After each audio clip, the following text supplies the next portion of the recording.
Hi, friends. Welcome back. Today, I'm doing something most people don't do, and that is a full, honest launch debrief. So it's not the highlight reel. It is the real version. We just wrapped up our anti-social school spring launch, and I'm walking you through all of it, the structure, the numbers, what worked, what completely fell flat. And the thing that I realized mid-launch that is changing kind of everything this summer. There are three kinds of people listening right now. So if you're a current club member, you deserve to know what's coming. If you're someone who's been thinking about anti-social school and wants to see exactly how we operate, you're going to hear. Or hopefully you are a female entrepreneur who launches, right? We want to show you what a real launch looks like with a small, highly engaged list and very little social media. So all three of you, stay with me. There's something here for each one of you. And I would like to say this is what transparency actually looks like in business. And honestly, the data surprised even me.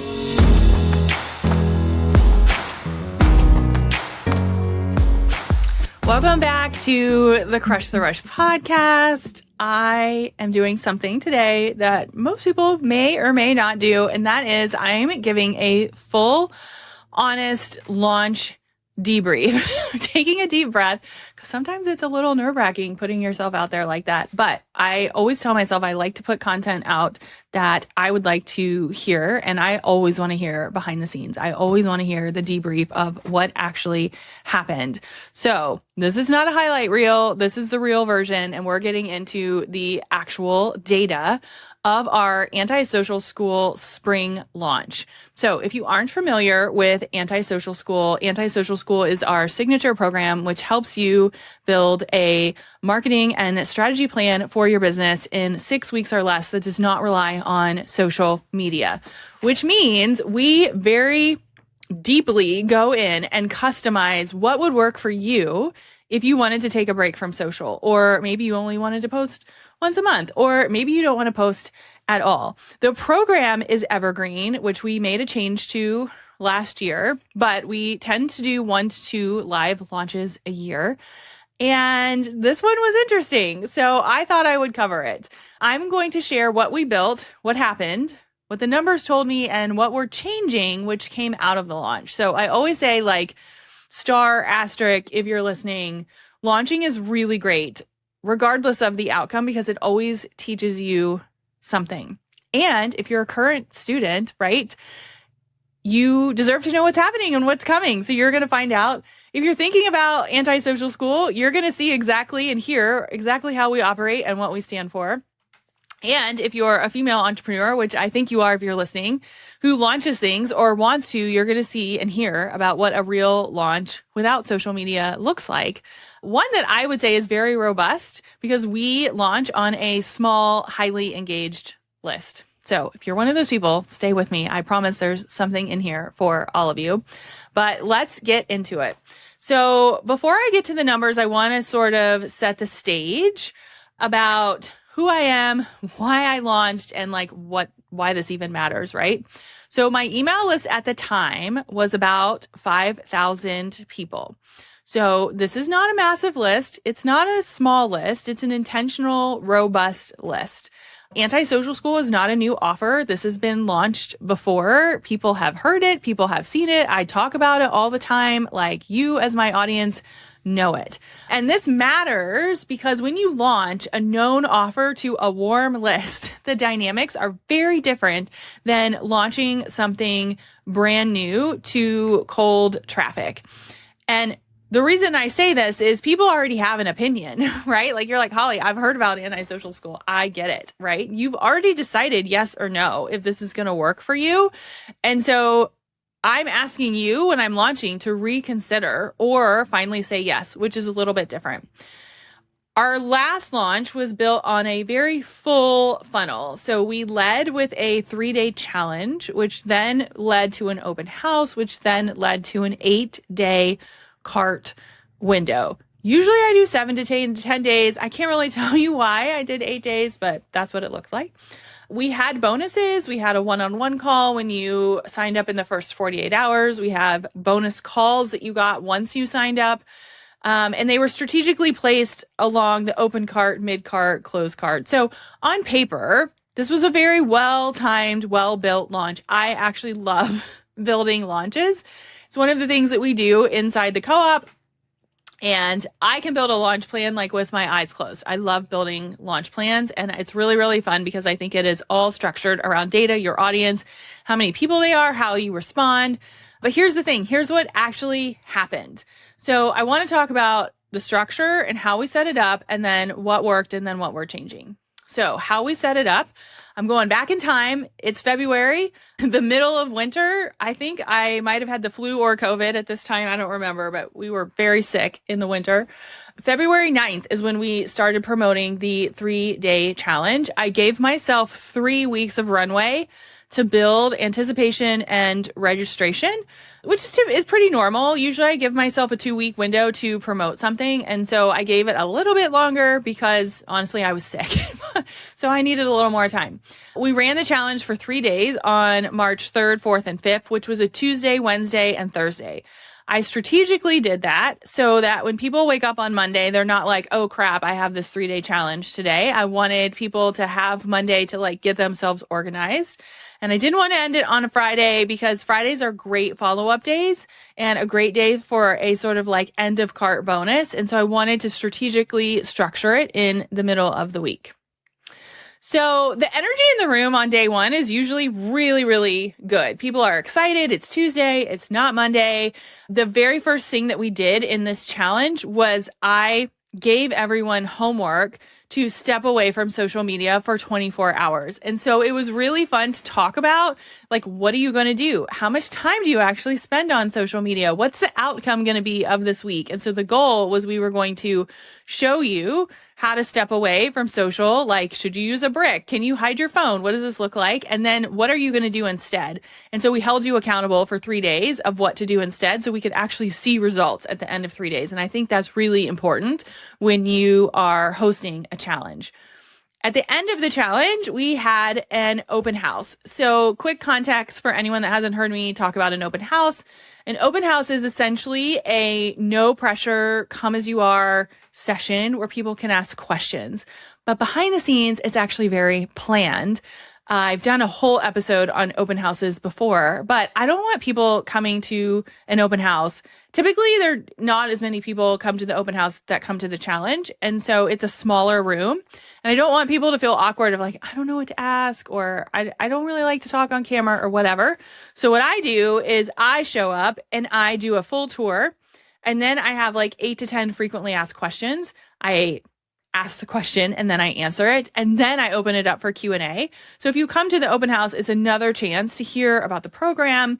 Occasionally we'll have students on there who will give their feedback. And so it's just a really nice way to feel if it's whether it's the right room for you and it's not this like traditional webinar sales moment. I will say every time we've hosted an open house, we have had people join. I've never, knock on wood, hosted an open house and never had somebody join from the open house. So I always recommend doing that. So we had the open house, and then March 5th through 12th was our 8-day launch window. It was Thursday to Thursday. I typically don't like ending a launch on Monday or Friday because people get overwhelmed by the bookends of the week. And I like to have a weekend in the middle so that we can adjust as a team and figure out what we need to do next. Now, I very slowly, slightly mentioned the word team compared to some entrepreneurs that you might hear and see about. I do not have a large launch team. Launching is pretty much me. I have an operation and sales director, which helps me with like follow-ups and keeping track of like who's coming to the workshops and things like that. And then I have our community manager who helps me with emails. But we don't have this like 17-person team. Like launching is me. The bonuses were intentionally placed, so they weren't just like thrown in at the beginning or the end to spike urgency. We had a one-on-one bonus at the open cart. It was for the fast action takers because that's what people tell me they want. We had additional live calls that we added. We have an antisocial roundtable every month to sort of re-engage people sitting on the fence. The open house definitely helped. And then we had a closed cart bonus to create the final urgency. So if you're planning a launch right now, the takeaway is write this down. Bonus placement is strategy, not an afterthought. And it doesn't always have to be a discount, right? So each bonus should speak to a different objection or a different point in the decision window. here's what worked. 44 people registered for the challenge. And I told you, I'm giving you real numbers. And what I like to say is I feel like we run a very successful business, but we don't have millions of people, right? One day I would love that, of course. But I'm talking about like we are running this, scaling it in a very real life manner. So we had 44 people register for the challenge. For a list of 5,000, that was a pretty solid conversion. It was about 1%. I would have loved for that to be higher, but I know that my list has heard this offer before, and I know that it's not new, right? So I think that's okay. That can be improved upon. Day one had the strongest live attendance. About 2/3 of the registrants showed up, which tells me that people who signed up did show up. And day two and three held really steady, about half of that normal drop off. What I learned was that the content landed and the people who came were very warm and had very specific issues that they wanted to solve. And so feedback that we got was, oh my gosh, I learned so much. I would be happy to share. And I can't believe I did this in 3 days. Like this has been such a breath of fresh air, which is great. That's what I wanted to hear. So in terms of a sale breakdown, the first sale came on day one. It was pay in full. If I'm being honest, I thought we were going to be in a season of payment plans, and that did not happen. They were almost all pay in full. By day 3, we had 2 discovery call books. I did decide to open up my calendar because I knew that we were sort of in a season where, again, people have heard of the program before. If they wanted to talk to me, I'm gonna give you that. So anyone that came to a discovery call committed, which is great. So we had 2 more pays in full, and then we had 1 payment plan. And then the other sales came after the launch closed. And the crazy part is they came from the evergreen funnel. They didn't even come from the workshop, which is interesting because we have 2 funnels going on. We have people that are like attending live, and then we have people that are in our evergreen funnel, but they were seeing my content from other places, from the podcast and from people sharing. We had like a whole affiliate plan, and they ended up converting. So where did the buyers come from? A portion came from our email list. A portion came from our club community, which is the goal, right? Like we want you to start in the club and then eventually move up to antisocial school when you're ready. And then 2 were what I call unicorns. And those were podcast listeners who had never been in our world before. They found the show and they bought, which we love unicorns. Who doesn't love a unicorn, right? So the last point, I just kind of want to pause because there were no ads. I posted 2 carousels on Instagram, which were a recap of the podcast that we were doing. I don't have TikTok. It was basically emails, podcasts, and we had a very robust affiliate plan where a lot of people shared our workshop. So the 2 unicorn sales is basically our model. Like I don't depend on unicorns, but they happen. And I think a business that has unicorns is great, right? So I think that's really interesting. Am I happy with the overall sales? Maybe. I say it's a 6 out of 10. Did we hit our big launch goal? No. We hit our minimum goal and we almost hit our like mid-launch goal, but I learned so much, which is what I'm going to share. So the only other thing that I would say is worth mentioning is really look at your email data. So when I looked at our email data, and I actually used Claude to help me sort of analyze post-launch, I took all of our emails, the open rates, the click rates, and our open rates were great. Our click rates were low. So what that told me was you're interested in the topic, but you weren't interested in purchasing for whatever reason. Our sales page converts really well. So like once you clicked, it does pretty good. But this was all data that I was like, okay, did the launch do what I wanted? Yes. Did it get me to the goal that I wanted? Sort of. Let's dig in. So here's the part that's actually fun about launching, and let's think about, what can we do next? So the part that didn't work, the open house was kind of a weak link. And I want to be honest why. It wasn't heavily attended as I would like. I feel like I should have promoted it more, and I think I should have put it closer to end of cart instead of right after the challenge. And so the open house concept is really great. The problem is I didn't promote it enough, and it got lost between the challenge and the launch window. So that was a lesson learned. I wrote it down. I have it. I keep everything that we do for a launch in this like big running document. So when we launch again, I can come back and look at it. So what I would do differently is promote the open house as its own event, sort of at the end of the launch instead of the middle of the launch, so that it doesn't take away from some of the other stuff that's going on. And it took people a minute to get through the challenge, right? So we assume that when people take a challenge, they're doing everything we tell them, but we forget that like things come up and it might take an extra day. So it took people a minute to get through the challenge. Mid-cart is when people who didn't buy on day one are still thinking. And so I think positioning something stronger in mid-cart would have also helped.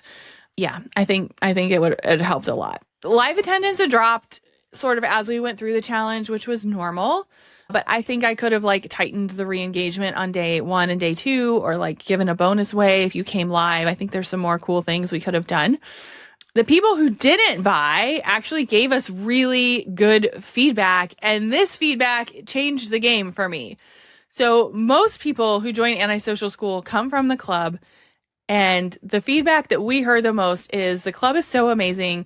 I have so much data and so much information in the club. I don't feel like I need Antisocial School right now. And I was like, oh, well, that's interesting. That means that our product ascension model is working against itself, right? There was also timing and budget issues, which I get, but the feedback around the club really stuck with me, and I'm going to come back to that one. But basically what I learned in this launch is the club is so good right now that people don't feel like they need anything else, which is a great problem. It's a me problem. It's a positioning problem, and it's a pricing problem. That was like my aha moment out of this launch. So it took me a minute to get there, but that's what's changing this summer. So what I learned from this launch, the honest truth, is our product suite has outgrown its structure. So I haven't actually said this publicly yet, and it makes me a little nervous, but our product suite has grown so much in the last year because we have redone everything that two of our offers are actually competing with each other. The club, our membership, has expanded and gotten richer, and there's so much there than when I first built it. And somewhere along the way, it's overlapping with Antisocial School in ways that are confusing for everyone, including me sometimes, of like, well, I mean, if you use the club the right way, do you need Antisocial School? The answer is yes, you do, because not everything is there. And we've changed a lot since this launch, but that's not a club problem. We built out our suite so much that there wasn't a clear definition between the two. So what have we done since launch? Well, the club is changing a little bit. It is becoming more of a community, which it already is, a place to ask questions, a place to hold yourself accountable. And I took immediate action on this because I was like, my answer is right in front of me. So we redid the club page, we redid our club funnel, and it's now out there for everyone to see. And it's very different than what it was before. The messaging is different. The club did not change, but the messaging about who it's for and what the difference is between the club and Antisocial School is very clear. Antisocial School has and is being repositioned as a true signature offer, and the price is changing to match. We haven't changed the price yet, but if I'm being honest here, I am undercharging for this program. The depth of the strategy, the support, the results that you're getting, this is not a low ticket offer, and at $997 and under $1,000, I'm pricing it like one. I think when I turned it evergreen, if I'm being honest, I was nervous that because it's evergreen, people aren't going to want to pay for a higher ticket experience, but it is, because we still have live calls. You still get one-on-ones with me. It's just executed differently. So what we are doing and what is coming this summer is we're going to create this antisocial experience where you have a VIP experience and you have a group experience. And it's obviously positioned very different than a membership that is for accountability and sort of getting things done. If you're in Antisocial School, you get the membership. So that makes it an easy yes. But here's what I want you to hear clearly. One, I would have never known any of this. I mean, I kind of knew if I hadn't have done the launch and learned and listened and looked at the data, things that we talk about a lot. If If you're already in antisocial school, don't worry, you're going to get everything. If you're already in the club, don't worry, we give you everything. Like nothing is getting taken away from you, but there are going to be some strategic changes. And so I hope you're excited about this. If you're on the fence, you should definitely pay attention to our emails because we're going to give everyone a chance to sort of opt in before we change things. But the new version of Antisocial School is going to look different and the investment's going to be different. And it's not a sales tactic. It is just positioning our product suite in a way that makes sense based on the data. And so what can you take away from this? One, you should plan a launch. And you should look at the data, right? It tells you so much. Two, you do not need a massive list to launch successfully. I've talked a lot about the size of our list recently. It is small by industry standards, and we have a 7-figure business. So I am really proud of that. And I think a lot of that stems from the strategic piece that we put behind everything and the fact that I'm paying attention to every single thing that we're creating. A small, warm, and engaged list will always outperform a giant cold one. And just don't wait. You don't have to wait until you have more people. Launch to the people that you already have. If you are launching a known offer, it's different, right? So pay attention to that. Your audience already has an opinion. So your job is to show them what's changed, what's better, and why. You're going to see this in real life coming up. Lead with proof, testimonials, stories, not a list of features. And gosh, share case studies. Case studies are like my favorite thing to share. I probably should share more of them. But if I'm thinking about joining any sort of program, I want to see what you did. And so to me, case studies are like a hands down requirement. Our funnel structure was strong. I think I would change some things mid-cart, end of cart, but for the most part, it was very strong. But each bonus should answer a specific question and add more value. Where did our buyers actually come from? You should track this every single launch. It will tell you so much. And what it tells me is the podcast is still our go-to. And I'm excited about that because I love the podcast. And you should take time to read your data. Go back and look at your email stats, your open rates, your click rates, people who didn't buy, people who did buy. Our testimonials showed me that we had a sensitivity problem around positioning. That positioning was an issue, which is a messaging problem, which means I can fix that. So that to me was worth doing the launch in the long run. So here's the bottom line. The launch worked. It shows me what we needed to change, what we need to do. I'm excited about sharing what our next steps are, and you can follow along as we sort of roll that out. But I know our model is sound. We have a very robust list. We're not relying on social media, and the email plus the podcast plus relationships continue to drive things for us. I'm excited that our offer suite is evolving. So you're going to see this real time and pay attention to what happens because I think it's going to be really cool and it's going to position us in a very different way. The messaging is going to be a little bit different.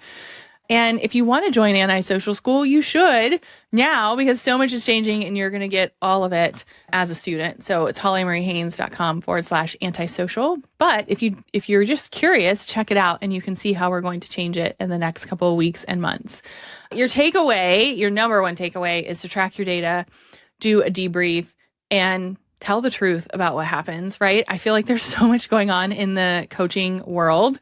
Be honest. Be honest about what happened, even though it's uncomfortable. Would I love to get on here and be like, oh my gosh, we had a $10 million launch? Yes. Did we have a good launch? Yes. Did it blow my mind? No. Did I learn a lot from it? Absolutely, yes. So that's the only way that you're going to get better. And I think your clients are going to appreciate you more for that. So I will see you next week.